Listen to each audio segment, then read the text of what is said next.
하나님 말씀 느헤미야 12장입니다.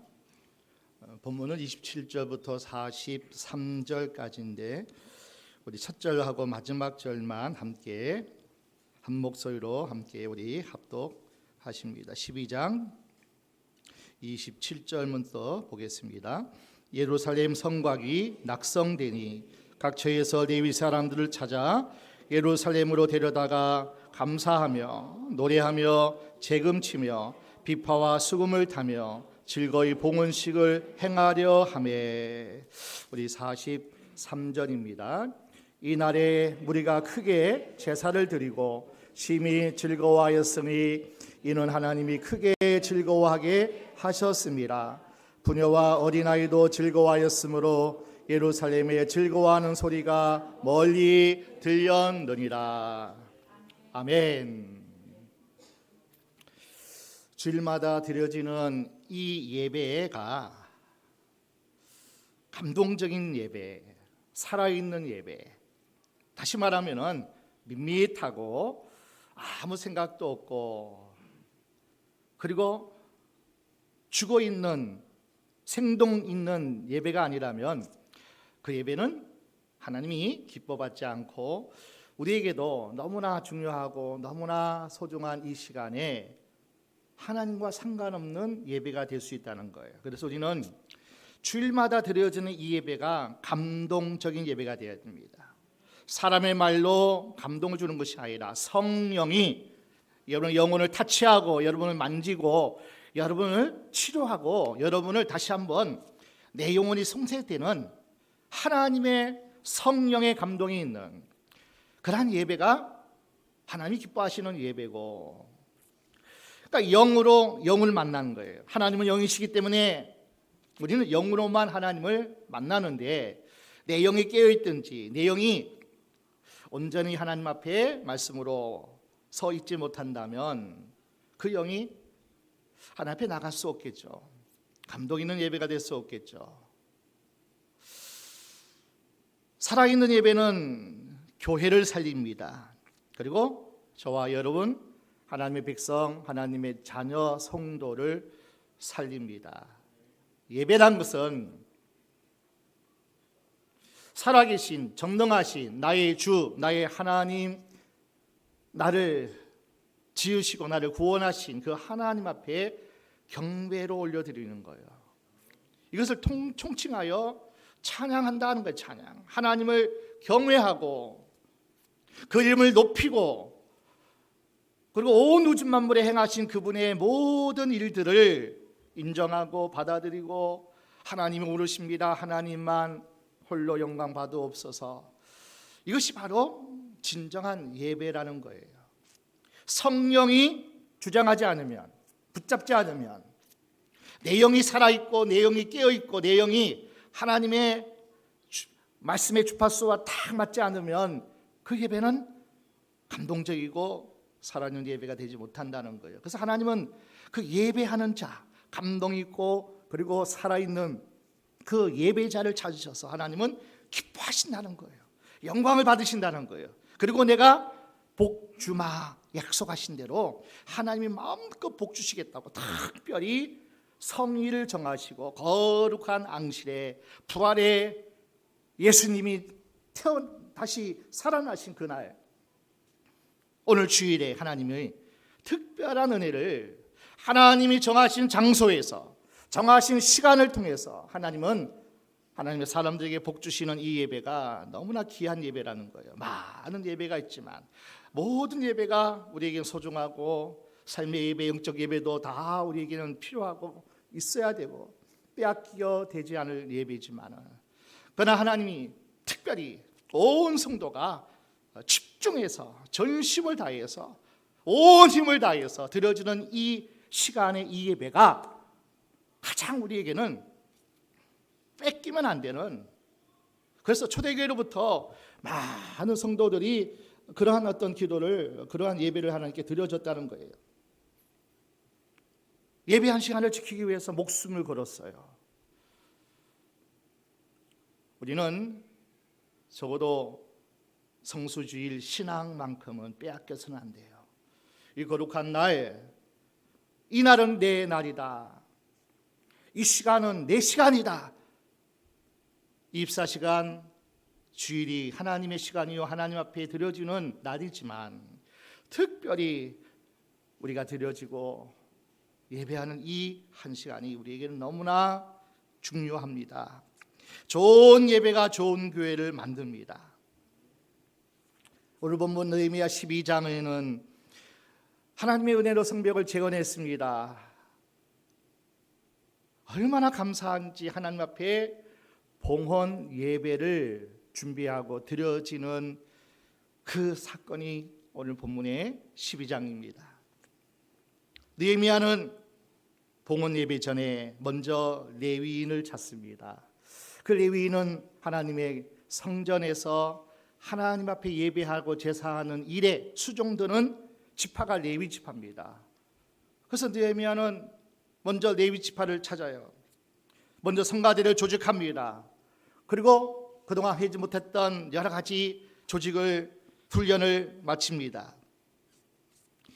성전 제사가 위기를 맞고 있을 때인지라 그 상황 속에서 레위인들은 아마 긴장하고 멀리 떨어지지 아니하고 예루살렘 주변에 대기하고 있은 듯 그들은 느헤미야의 호출에 즉각적으로 함께 모여서 찬양대 그리고 모든 예배하는 제사하는 조직을 정비하고 명령만 떨어지기를 기다리고 있습니다. 그래서 느헤미야는 먼저 봉헌 예배에 앞서 느헤미야와 에스라를 앞장서서 성벽 돌기 퍼포먼스를 먼저 하게 됩니다. 총독 느헤미야가 찬양대 절반, 백성의 절반을 이끌고 성벽 위에 올라 시계 방향으로 돕니다. 여러분 산성 아시죠? 남한산성, 행주산성 어떤 성을 지키기 위해서 성벽을 쌓잖아요. 그 성벽을 쌓으면 어떻게 해요? 성벽이 두꺼워요. 그 위에서 보초로 서고 물자로 나르고 심지어는 수레가 다닐 수 있는 그러한 성 안에 보호를 위해서 문을 만들잖아요. 그리고 두꺼운 성벽을 재건해서 그래서 그 성벽 위에 느헤미야가 앞서서 레위인이 성가대 찬양을 부르면서 모든 백성이 절반 에스라는 시계 반대 방향으로 도는 거예요. 출발하면서 같은 다른 방향으로 함께 도는 거예요. 봉헌 예배하기 전에 먼저 성벽 돌기 퍼포먼스를 하는 거예요. 하나님의 은혜로 이 성벽이 재건되었음을 느끼는 거예요. 내 눈물, 내 피 한 방울, 내 정성이 다 쌓아둔 성벽 재건이 52일 만에 이루어졌는데 그 현장을 모든 백성과 레위인 찬양대를 조성하고 찬양 부르면서 앞서 에스라와 느헤미야가 퍼포먼스를 성벽 돌기를 하게 됩니다. 오늘 본문은 아마 성벽 규모가 높이와 또 길이가 어떻더라, 건축 양식은 어떠한 양식으로 또 쌓았더라, 얼마나 아름답고 얼마나 튼튼한가 하는 얘기가 기록하지 않았습니다. 하나님이 어떻게 역사하셨는지를 밝히고 있어요. 그리고 하나님의 부르심에 헌신한 가문과 이름들을 소개하고 기록됩니다. 그리고 가장 중요한 것, 봉헌 예배가 하나님이 기뻐하시는 예배가 되기 위해서 예배의 요소들을 함께 느끼고 함께 강조하고 함께 현장에서 조목조목 설명하고 있습니다. 아마 성벽을 돌 때 가장 저들에게 어떤 생각들이 스쳐갔을까요? 아마 감회가 너무나 깊을 거 아니에요. 느헤미야는 느헤미야대로 온 백성들 한 사람 한 가정대로 다 감회가 아주 깊은데 막 머릿속으로 스쳐 지나갔던 생각들, 하나님이 우리를 어떻게 부르셨는가. 아마 느헤미야도 하나님이 나에게 찾아오셨고 말씀하셨고 그 과정 속에 어떤 위기가 있었고 그 위기를 어떻게 이겼는지, 백성들이 얼마나 눈물겹게 헌신하고 한 손에 삽을 들고 한 손에 창을 들고 일하면서 또 싸우면서 얼마나 많은 저들의 헌신과 저들의 섬김이 있었던가를 느헤미야는 쭉 주마등처럼 스쳐 지나갈 겁니다.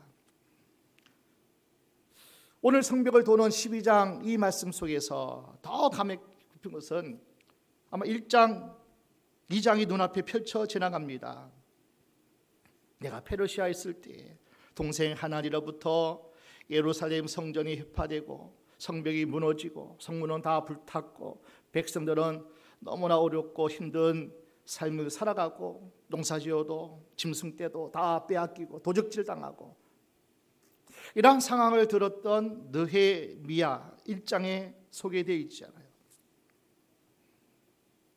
그 소식을 듣고 가슴을 부둥켜 안고 통곡하고 금식하며 그때가 엊그제 같은데 이처럼 튼튼하게 성벽이 세워 재건되었다니, 여러분 그 감회가 어땠을까요?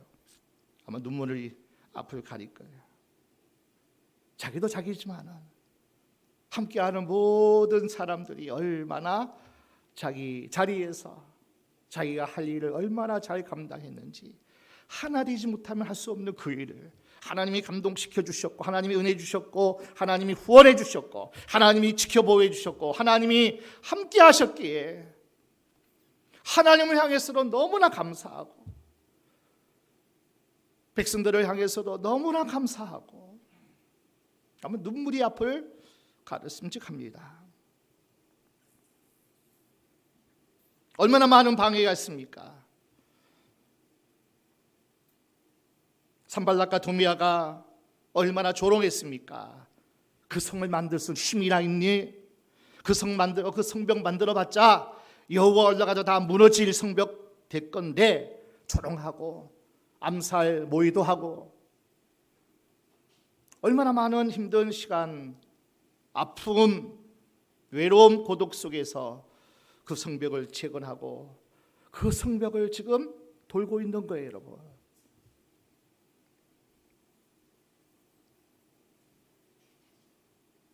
성벽을 어루만지며 하나님께 감사드립니다.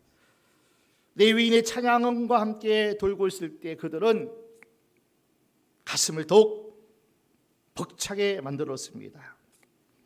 불가능하게 보였던 일들이 실체가 된 거예요. 와보니까, 한밤중에 돌아보니까 말을 타고 예루살렘 성 안을 한번 다니는데 쓰레기 더미 때문에, 그리고 온갖 오물 때문에 길이 막히고 냄새나고 도저히 앞으로 전진할 수 없는 그 상황이었는데, 그 당시 있던 사람들을, 지도자를 불러서 이것이 뭐냐, 하나님의 성전에 이것이 무엇이냐, 다시는 수치를 당하지 말자, 다시는 하나님의 이름이 땅에 떨어진 일을 우리가 이제는 그러한 일들을 갖지 말자.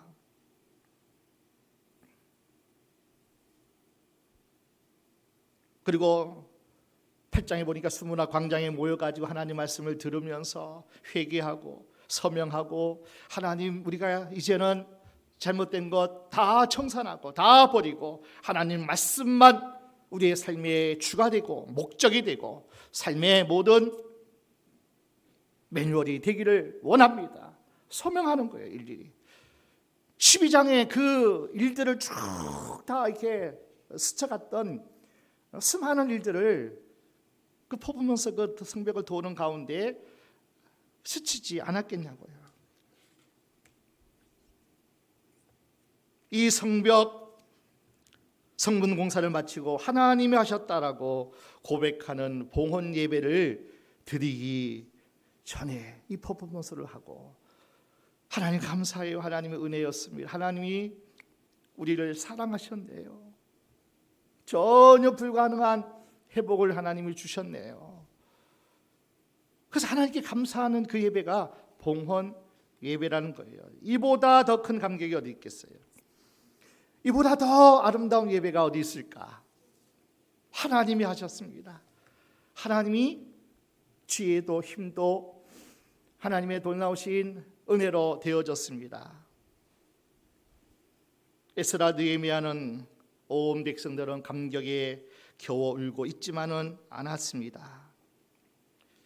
여러분, 예배는요, 감정을 자극하는 어떤 카타르시스가 아니기 때문에 마냥 기뻐서 춤추고 노래하고 심벌을 치고 하프 수금 연주하는 일로 끝나지 않았어요. 예배는 그것으로 끝나면 안 돼요. 감사하고 기뻐하고 얼마나 흥분됩니까?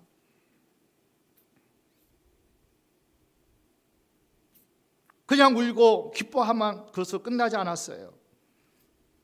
제사장들은 그동안 수고와 헌신을 아끼지 않았던 하나님의 백성들을 마음껏 축복하려고 그 일보다 그 모습도 눈에 띄지 않았습니다.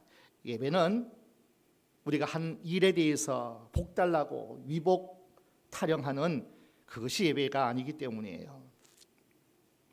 느헤미야의 오늘 본 예배를 잘 살펴보면요, 오늘 우리가 드려지는 이 예배가 꼭 있어야 될, 꼭 갖춰야 될, 꼭 붙잡아야 될 예배의 네 가지 요소가 소개되어 있습니다. 첫 번째 살아있는 예배의 요소는 따라합시다. 정결. 이 정결이란 것은 하나님 앞에 나아갈 때 우리는 뭐예요? 죄인입니다. 나는 거룩해야 될 존재라는 거예요. 하나님이 나를 깨끗게 하지 아니하면, 하나님이 나를 받으시기 위해서 먼저 우리는 거룩해야 된다는 거예요. 내가 거룩하니 너희도 거룩하라. 그래서 늘 제사 드릴 때마다 우슬초로 피를 뿌리고 우슬초로 물을 뿌리면서 정결케 했다 그러잖아요. 그 우슬초에 뿌리는 물이 예수의 피가 되었잖아요. 그 짐승의 피가 예수의 피가 되어 우리를 깨끗게 하고 거룩해 해서 하나님 앞에 나가 예배하는, 그래서 예배의 첫 번째 요소는 정결입니다. 정결. 본문 30절 함께 보겠습니다. 12장 30절입니다. 같이 읽을까요? 제사장들과 레위 사람들이 몸을 정결케 하고 또 백성과 성문과 성을 정결케 하니라. 제사장부터 레위 사람부터 온 백성들이 다 정결케 해요. 그리고 성벽도 성문도 모든 하나님에 드리는 제사기구도 다 정결케 해요. 하나님 앞에 드려지는 것들, 우리 자신도 마찬가지고 하나님 앞에 드려지는 모든 성물들이 정결케 하는 이것부터 예배가 시작되어지는 거예요. 이랑 예수의 핏뿌림과 예수의 은혜가 함께하지 않으면 아무도 예배할 자가 없는 거예요.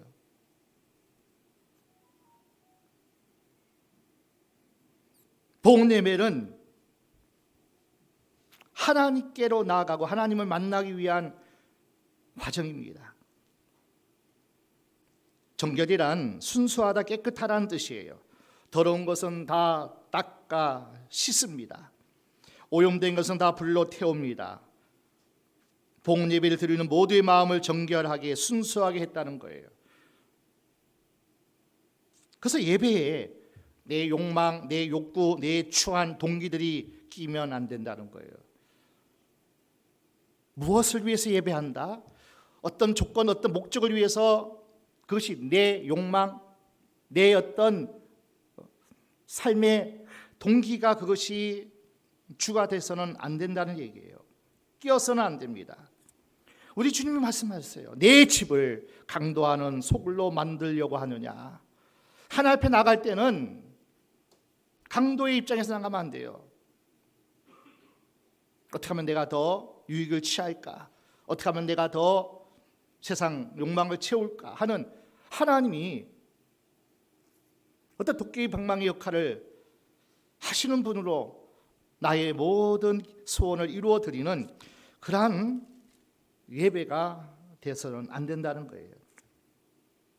여러분, 교회에 와서 예배 드린다고 하면서, 교회를 섬긴다고 하면서 장사할 수 없다는 거예요. 여러분, 성결이란 것은 퀴즈를 해가지고, 퀴즈라면 알잖아요.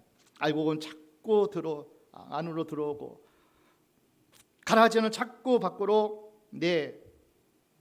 그래서 알곡만 남는 거예요. 곡식을 고른다는 뜻이 성결이라는 뜻이에요. 그리고 정결이라는 것은 양을 잡아 제사를 드릴 때 흠없는 깨끗한 양을 의미합니다.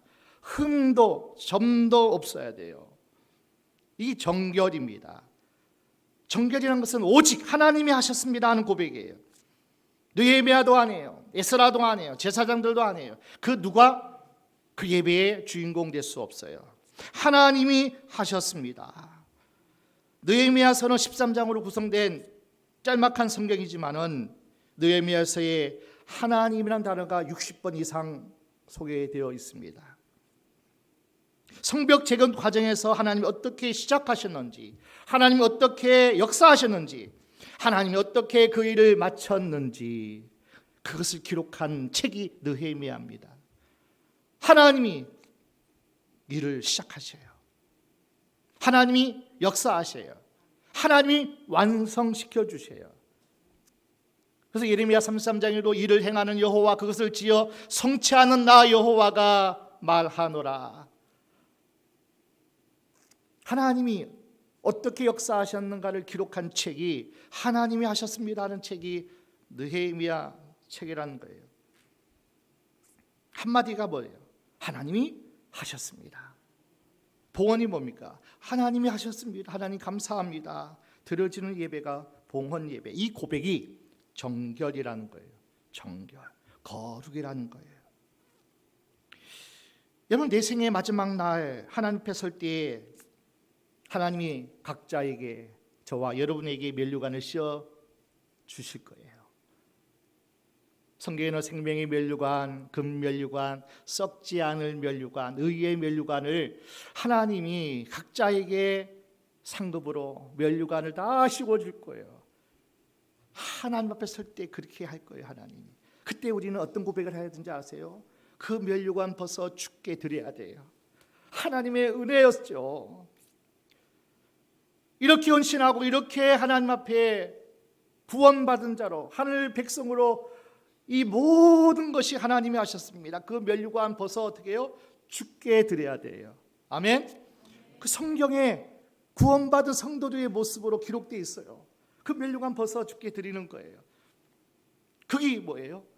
정결이라는 거예요. 정결.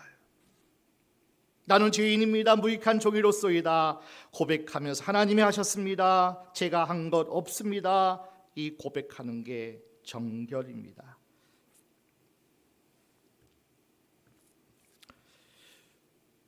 엘리야는 850명 이방 선지자들과 갈멜산 어마어마한 큰 죽냐 사냐, 하나님이 살아계신 하나님이냐, 바알이 하나님 살아있는 신이냐, 그 영적 전쟁, 전투가 갈멜산에서 있었습니다.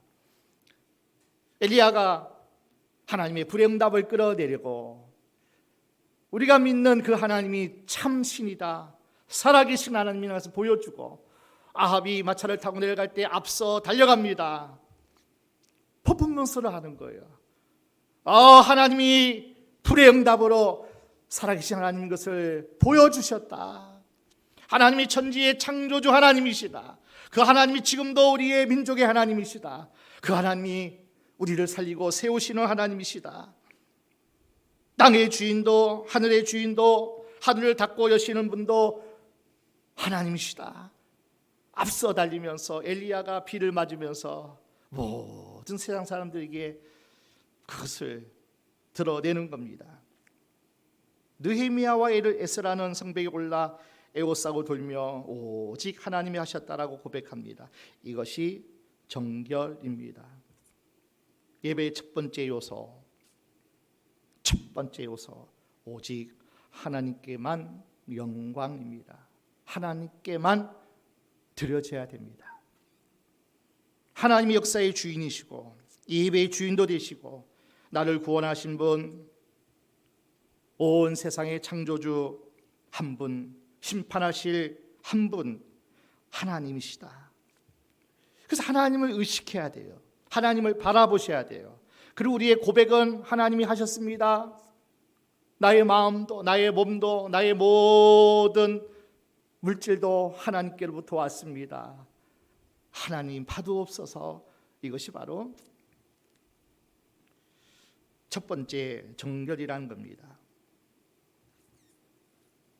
문득 교회를 섬기다가 우리의 수고가 헌신이 봉사가 참 어렵고 힘든 가운데서도 충성하잖아요. 문득 내 공로가 생각나면 입을 닫아라. 이게 정결이에요. 내가 무엇을 이룬 것 같다 생각나고 의심되는 교만이 찾아오면 정결하라는 거예요. 거룩한 모습으로 내려가라는 거예요. 이것이 예배의 첫 번째 요소 정결입니다. 예배의 두 번째 요소가 뭡니까? 성경 오늘 27절부터 12장 43절까지 쭉 보게 되면은 감사라는 단어가 많이 나옵니다. 27절 감사하며 노래하며, 31절 감사 찬송하는 자, 38절 감사 찬송하는 다른 무리, 40절 감사 찬송하는 두 무리가. 46절 함께 볼까요? 옛적 다윗과 아삽의 때에 노래하는 자의 두목이 있어서 하나님께 찬송한 노래와 감사하는 노래를 하였음이며, 예배의 두 번째 요소는, 살아있는 예배 요소는 감사가 반드시 함께 해야 돼요. 하나님께 감사한다는 것, 받은 은혜를 기억하는 거예요. 그리고 되새기는 거예요. 영어에 땡큐 있잖아요. 생각 싱크 있잖아요. 이게 같은 의원이에요. 그래서 감사란 것은요, 생각하지 않으면, 기억하지 않으면 감사할 수 없죠. 하나님의 은혜였구나, 하나님의 도우심이었구나, 참 감사하다. 기억하고 생각하지 않으면, 되새기지 않으면 감사는 안 나와요. 지금 내 형편, 내 환경, 내 처지, 내 조건 보면 힘들잖아요. 그러나 되돌아보세요. 하나님의 은혜를 생각해 보세요. 나에게 베푸신 구원과 축복의 모든 은혜를 기억하고 되새겨 보면 우리는 많이 있어도 감사해야 돼요. 감사 떨어지는 순간 불평해요. 원망합니다. 우리가 받고 누리는 은혜 가운데 그 무엇도 당연한 것 없습니다. 구원받을 자격도 공로도 선행도 조건도 내게는 없습니다. 오직 모든 것은 하나님께로부터 왔고 하나님이 주셨고 하나님이 하셨어요. 이것이 바로 감사의 조건이라는, 예배의 조건이라는 거예요. 남편이 아내에게 꽃 한 송이를 줬어요. 얼마나 감격하는지. 이 양반이 철이 들었구나. 감사 막 안아주고 하니까, 그래? 꽃 한 송이가 아니에요. 꽃 다발을 갖다 줬어요. 한 다발을 가져옵니다. 아예 졸도 감사해요. 남편이 그 다음에는 꽃 한 송이를 만드는데 5만 원 지폐를 가지고만 만든 거예요. 얼마나 기뻐하고 감사하고, 당신밖에 없어, 당신이 최고야. 그러니 이 남편이 정신이 없잖아요. 이제는 꽃다발에 금반지를 주렁주렁 매달고 갖다 주는 거예요. 얼마나 감격스러울까요? 감사하고 기뻐하고 막 좋아라 하면요, 그렇게 반응이 나간다는 거예요. 근데 항상 돈이 있나요? 항상 뭐 여유가 있나요? 꽃 한 송이 갖다 줬더만 주웠어? 이거 뭐야? 그 다음부터 꽃 한 송이도 없더라는 거예요. 여러분, 우리의 삶 속에 사람의 마음을 감동시키는데도 감사할 때에 더 있는 거 다 주는 거예요. 있는 거 다 하는 거예요. 하나님께 예배할 때 반드시 감사해야 돼요. 입술로 감사해야 돼요. 마음 전심으로 하나님께 감사해야 돼요. 그 은혜를 기억하면서 우리가 가지고 있는 최고의 첫 예물, 또 첫 것을, 귀한 것들을, 소중한 것들 하나님께 충성 헌신하는 것, 이거 너무나 귀한 감사의 고백이기도 합니다. 세 번째 요소는 기쁨입니다. 27절 즐거이 봉헌식을 행했다고 기쁨으로 시작합니다. 자, 43절 함께 볼까요? 이날에 무리가 크게 제사를 드리고 심히 즐거워하였으니 이는 하나님이 크게 즐거워하게 하셨습니다. 부녀와 어린아이도 즐거워하였으므로 예루살렘에 즐거워하는 소리가 멀리 들렸느니라. 이 43절 한 절에 즐거워했다, 즐거워했다, 즐거워했다. 하나님이 즐거움을 주심으로 우리가 즐거워하게 하나님 앞에 예배했다. 4번이나 즐겁다, 기쁘다는 것을 반복합니다. 이 반복이란 것은 아주 극한적으로 최상급의 의미를 하는 거예요. 극한의 기쁨으로 드린 예배가 봉헌 예배 가운데 있었다는 거예요. 여러분, 예배는 하나님께 드려지는 영광이죠, 영광.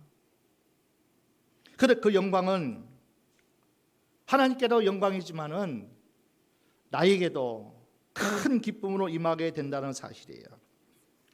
예배자의 기쁨은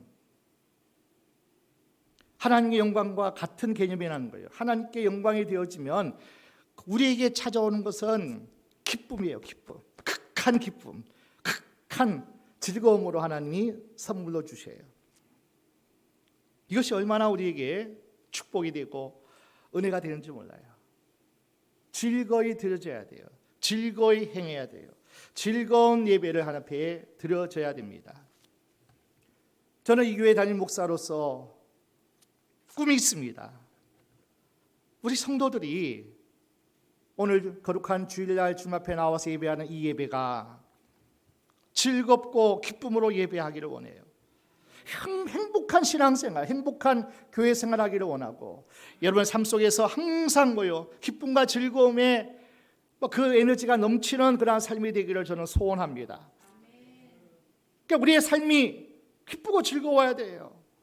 하나님이 나와 함께 하셔. 하나님이, 그래서 우리 예수님도 너무나 귀한 믿음의 모습을 보여주잖아요. 히브리서 12장 2절. 그분은 앞에 있는 즐거움을 보시고, 앞에 있는 즐거움, 우리도 그 즐거움이 있어야 돼요. 지금은 힘들고 어렵고 팍팍한 그런 삶을, 그리고 우리의 육신의 약함을 통해서 어려운 때도 있지만 앞에 있는 즐거움, 앞에 있는 즐거움, 하나님 주실 영광의 그날, 치료하는 그날, 다시 일으키고 세우는 그날, 다시 화목하게 하는 우리 가정, 이러한 어떤 하나님의 주시는 즐거움을 보시고 우리 예수님도 참으셨어요. 여러분, 왜 참을 이유가 있을까요? 왜 인내할 이유가 있을까요? 하나님이 주실 약속이 우리에게 어마어마한 약속들이 있기 때문이에요. 그런데 많은 성도들이 교회 와서도 지옥에서 출장 나온 사람들의 모습이 있어. 억지로 오시나요? 너무 한 주간이 힘들었나요? 그냥 지옥에서 출장 잠깐 이렇게 오신 그 모습으로 좀 예배하는 성도는 지옥 같은 세상에서 지옥처럼 살다가 죽어서나 천국에 가는 게 아닙니다.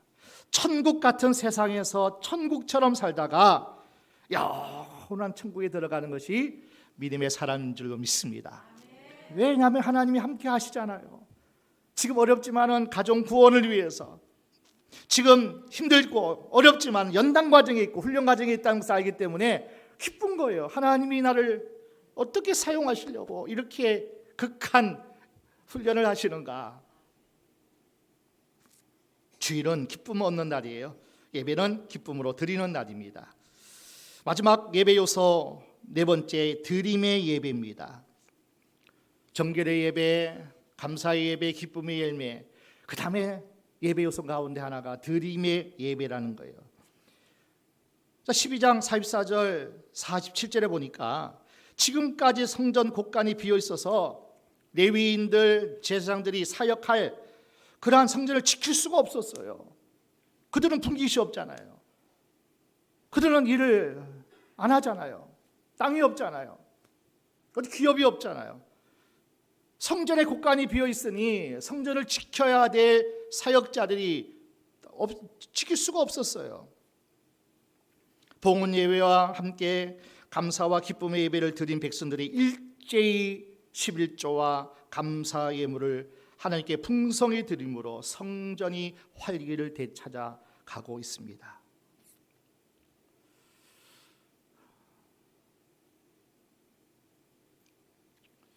재정 강의로 유명한 김희진 간사가 있는데요.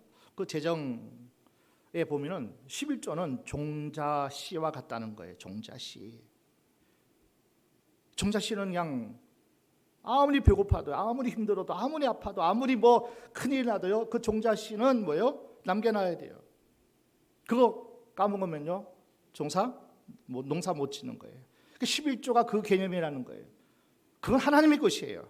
하나님이 나의 주인이시고 나의 왕이시고 나의 삶의 주인이신 공급자이시라고 그냥 고백하는 모습이지만은 그것 내 것 아니기 때문에 하나님으로 인정하는.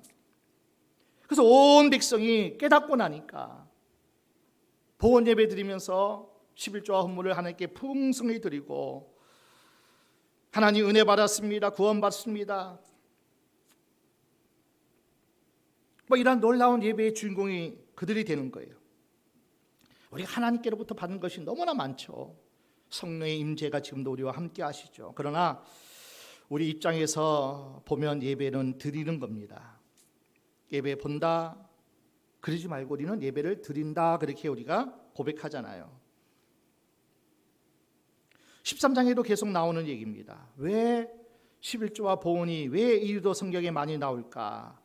먹기 살기조차 너무나 벅찬 위기 시대인데 이때 하나님의 앞에 하나님 것을 돌려드린다는 것은 11조와 봉헌이 그만큼 어려웠다는 거예요. 왜냐하면 아직도 정착하지 못했잖아요. 아직도 살림이 벅찬 그때입니다. 그런데 하나님 말씀을 보니까 하나님 말씀을 듣고 성령이 감동해 주시는 것을 받으니까 이때 하나님 앞에 하나님 이것을 온전히 올려드리는 것이 힘들지만은 어렵지만은 경제적 위기 가운데서 어떤 위기 중에서도 11조와 봉헌은 이것이 진짜 신앙이구나. 아무리 힘들어도 하나님 이것을 하나님께 돌려드리는 것이 진짜 믿음이구나. 하나님께 드리는 이 봉헌을 타협하지 않았다는 거예요. 하나님은 그것을 기억하셔요. 히스기야 왕 때도 얼마나 하나님이 그것을 기뻐하든지 하나님의 집 곳간에 11조가 차니까 하나님이 얼마나 복을 주시는지 실제로 하나님은요 그것을 기억하셔요. 어려운 중에 힘든 중에 하나님 앞에 하나님 드려야 할 시간, 물질, 그리고 하나님께 드려야 할 하나님께 주시는 사명을 잘 감당하면 하나님이 놀랍도록 은혜 주시고 역사하신다는 거예요. 이 봉헌 예배를 통해 오늘 우리가 드리는 예배가 어떤 요소가 빠져서는 안 되는가? 정결의 예배, 감사의 예배, 기쁨의 예배, 드림의 헌신의 예배가 꼭 있어야 된다는 거예요. 여러분, 하나님 앞에 예배 드리는 마지막 한 번의 예배가 있다면 우리는 어떤 예배를 드릴 수 있을까요? 하나님이 하셨습니다. 제가 한 거 없습니다. 모든 것이 하나님의 은혜입니다. 하나님이 내게 행하신 일들을 잊어버리지 않고 기억함으로 감사가 가슴 깊은 곳에서 하나님께 드려지는 것, 하늘을 나르고 춤을 추고 찬양하는 극한의 기쁨이 우리 가운데 지금 우리 가운데 있어야 되는 그 예배의 요소, 최선의 봉헌의 드림이 예배, 살아있는 예배라고 오늘 본문은 웅변하고 있습니다. 오늘 이 한 시간의 예배가 우리에게 너무나 중요합니다. 왜 그럴까요? 인생이 결정되어져요. 명운이 결정되어집니다. 미래가 결정되어지기 때문이에요. 아벨의 그 제사가 하나님이 받으실 때 영원토록 하나님의 가문으로 하나님의 유업을 이룰 자라고 복을 받았어요. 가인의 제사는 어땠을까요? 하나님께 정결도 없었어요. 기쁨도 없어요. 감사도 없어요. 하나님께 드려지는 제물도 온전치 못했어요. 여러분 영원히 결정되는, 미래가 결정되어지는, 인생이 결정되어지는, 이게 바로 예배라는 거예요. 오늘 저와 여러분이 이 예배의 주인공 꼭 되셔서 여러분의 삶의 축복의 주인공으로 살아가시길 원하고, 모든 일이 하나님이 하셨다라고 간증하는 간증의 주인공 되시길 주의 이름으로 축원합니다. 축원합니다.